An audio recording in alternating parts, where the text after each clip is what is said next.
बहुत से लोग कह देते हैं कि हमें किसी की जरूरत ही नहीं है, हमें किसी की जरूरत नहीं। ये ना समझ लोग ही कह सकते हैं भैया संसार में आए हो तो जरूरत पड़ती है, जरूरत पड़ेगी। अरे जिस संसार में आने के लिए स्वतंत्र होकर के आ नहीं सकते, माता पिता की आवश्यकता पड़ती है।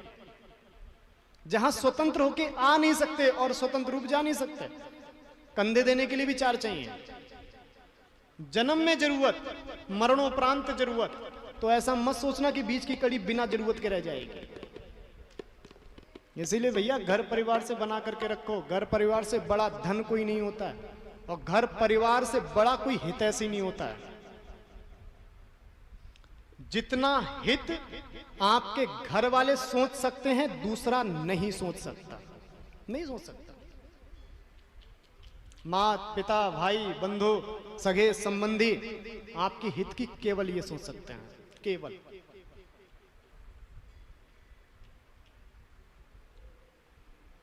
तो कभी अपने आप को ये ना मानना कि हम स्वतंत्र हैं। परमात्मा देख रहा है कि आप क्या कर रहे हो, हर जगह नजर बनी हुई है।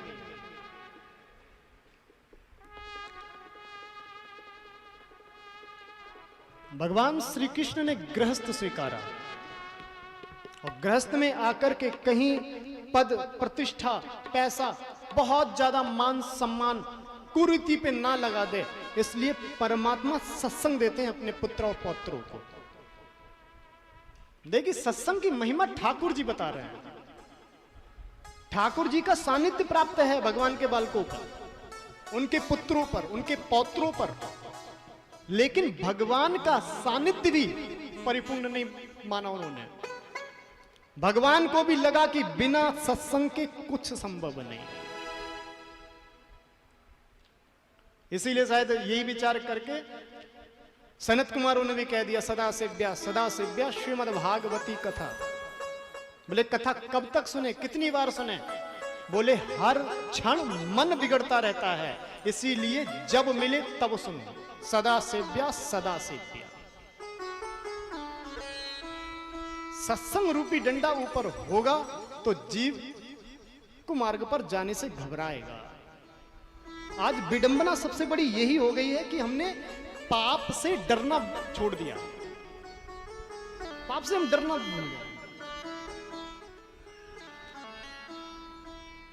भगवान ने कहा मेरे पुत्र पौत्र धन भरपूर है, ऐश्वर्य भरपूर है, पद प्रतिष्ठा, किसी चीज की कमी नहीं।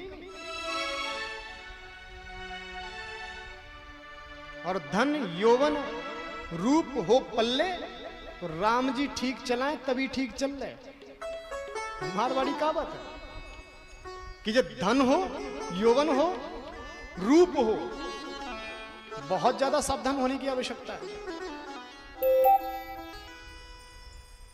तो भगवान ने अपने पुत्रों को लिया और सत्संग किया, सुंदर वेदों का सार सुनाया, उपनिषद सुनाए। और उपनिषदों में जो ठाकुर जी ने टॉपिक पकड़ा अपने पुत्रों के सामने, तो क्या? ब्राह्मण महिमा, ब्राह्मणों की महिमा का बखान करते हैं।